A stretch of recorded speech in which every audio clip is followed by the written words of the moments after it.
Hello, everyone, and welcome again to another Teacher Joseph podcast. Well, when we think of the post office, we don't think that it's a place of ill repute, nor is it a place where you expect crime to happen. But in recent years, our post offices have come under the spotlight. That just means have come under investigation or have been highlighted that there's a problem. Under the spotlight is the idiom that we use to describe that. What happened was that back in the 1990s, the post office installed a new computer system. The computer system was called Horizon. I believe it was called Horizon IT, and it was to help post offices run more efficiently.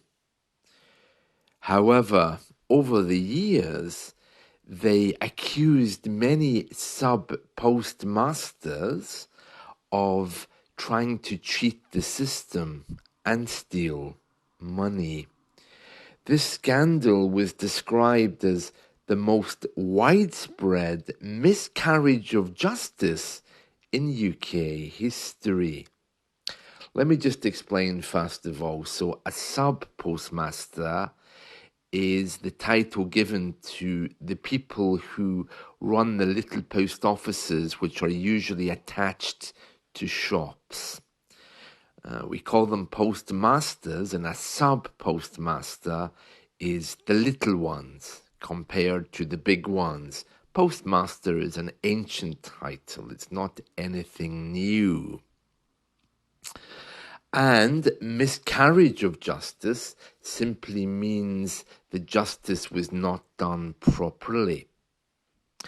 You see, the post office accused many people of trying to cheat them and steal money. They used the computer system to prove that these postmasters had stolen cash. Many of these postmasters went to prison, even though they had done nothing wrong, and they tried to tell the post office that there was something wrong with the system because it was reporting shortfalls. A shortfall means there was an amount of money missing, that the figures didn't add up. Anyway, this system, which was developed in Japan, was used for tasks such as transactions, accounting, and stock taking. In total, more than 700 branch managers or sub-postmasters of post offices were prosecuted, and they went to the court on false accounting charges. Now, there's been a big investigation about this, and finally the post office admitted that there was a problem with their computing system, and that was only after many people challenged them to try to prove their innocence. Some people who worked at the post office were financially ruined, and others went to prison after these false accusations and incorrect judgments made against them. And since that time, many of these convictions have been overturned and corrected, but the people have been financially ruined, and the post office is saying they're going to compensate them with millions of pounds. But that hasn't quite taken place yet. I think maybe it's started, but the inquiry to examine how it all went wrong is still ongoing. Now, that was bad enough, okay? And our post office is in a big mess. I think, like many companies which have been privatized, which were public, owned by the government, and then became private, many of these companies just didn't know or realize that they actually had to take responsibility to make money. So they kind of spent millions installing new systems, but they never really realized that you have to win the people, to your point of view, in the private sector. The train companies are the same. They also are in a bit of a mess because they just stopped making profits. They didn't understand that in the private sector, you actually have to give a good service. Otherwise, people won't use you. Now, the thing about the post office is that the people who work in the post offices, generally speaking, many of them are from different backgrounds of minorities, such as black people, Chinese people, Asian people. The majority of these post office workers who've been accused come from our minorities. Now, this isn't strange. The UK is a very diverse country, and there are some occupations where minorities would seem to be more prevalent than in other industries. I don't know why that is. Probably it's the flexibility of working, or maybe it's because the post office had a recruitment that way. I don't know. But all I can tell you is that all of the post offices I've been to, especially in recent years, have all been operated by people of ethnic minorities. Not a bad thing. In fact, I love diversity. It's a very beautiful thing. But the post office, in their investigation, unfortunately, have used very racist language. During their investigation, they categorized postmasters and post office workers into categories which were used by colonialists. The categories in their documents included Chinese, Japanese types, dark-skinned European types, and Negroid types. These are archaic and offensive terms from our colonial era. The post office have been asked about this, and they said, well, actually, this is a historic thing. When they say historic, they mean 20 years. And they said the organization does not tolerate racism in any shape or form, and they condemned the language that they used. But that document was published between 2008 and 2011, so it's less than 20 years old. And of course, just by saying this, well, it's an old document and it's something of our past, but we don't condone racism. It raises all kinds of questions again about our attitudes towards minorities. I think from a personal perspective, I don't think people have a problem with it on the street. It's not a personal issue, but it does show that our institutions are still very racist. A report against the Metropolitan Police last year said that it's completely racist, from the top to the bottom, and it's been ordered to change, or else the government will close it. Not only the London police, the Scottish police issued a report 2 days ago which said that their findings suggest that the Scottish police are also completely racist from the top to the bottom, and that there are very serious errors which need to be fixed. On the street, this means that the police are more likely to accuse or to trap people who are from ethnic minorities. We tend to be more suspicious of non-white people when it comes to crime. I don't mean from a personality point of view. If I see someone on the street, I don't make any assumptions about them based on color, but it seems that the police and the post office both do. And not only this, our political parties have also been accused of inherent forms of racism.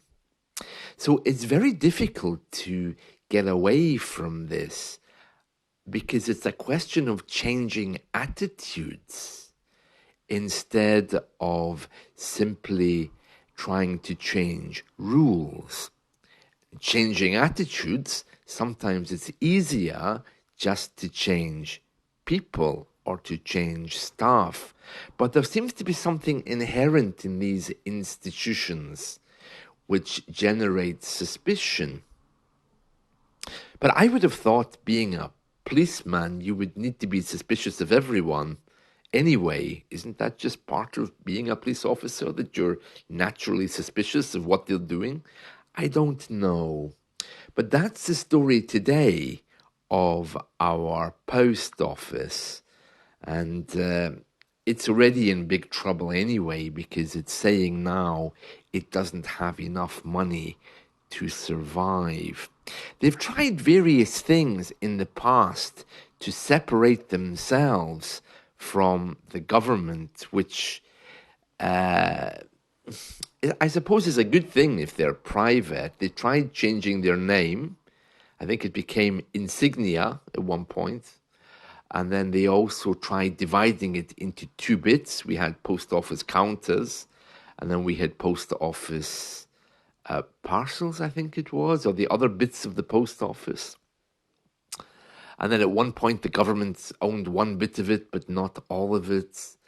And if I use the train service as an example, I know that in Scotland now, they've taken back the train service because they've just said that, well, the train companies don't seem able to operate it effectively. And that's also happening in parts of England. And now the Scottish government is looking at taking over the bus service again. So it's kind of unpicking all of the things which were done by Margaret Thatcher in the 80s. She privatized water, post office, train companies. So it looks like we're going backwards. So it's all very, very strange. So yeah, that's the story of our post office. So I don't know how much longer it's going to be around.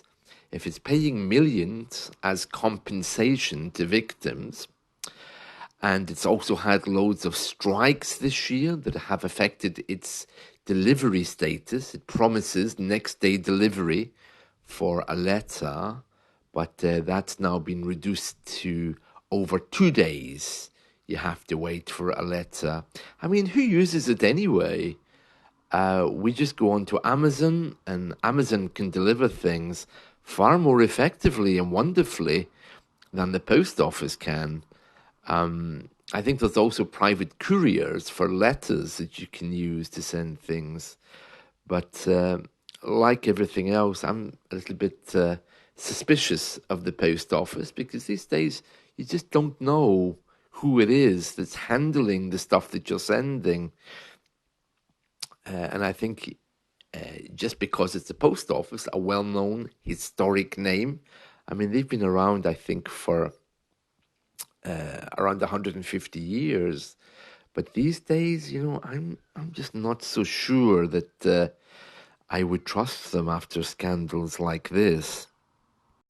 And then, of course, the workers were striking last year, saying that they had really bad working conditions, and That also put the post office into a lot of debt, and they're now saying that they're really struggling to operate. So I don't know if the government would take them over again, like they have done with the trains and some buses, or whether they'll just watch it die a very painful death.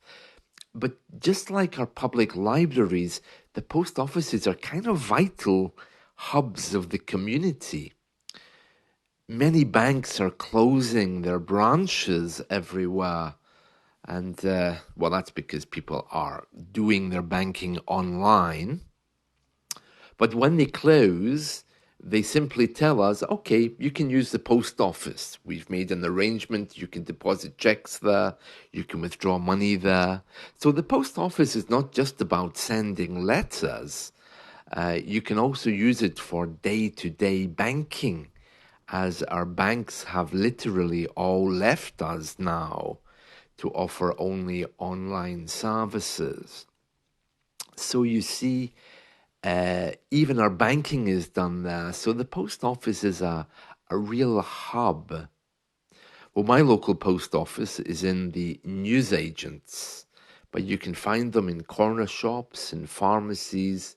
The post office can set itself up anywhere because they're franchised, and the people who work in them are often self-employed, which again would be very favorable for people who need flexible working hours, particularly minorities who like that kind of thing because they have larger families than we do, and they might have religious obligations which the rest of us don't have.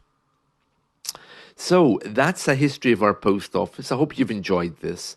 Very sad to see something like this disappearing, but I would imagine in a few more years, it'll just be kind of vanishing anyway, because it's only people like me who send Christmas cards and Easter cards that keep the thing alive, I think. But it's like watching an animal die. It's really sad, really sad. All right, then, that's it from me. So I hope you've enjoyed this, and let's talk again soon. And I wish you all a wonderful day.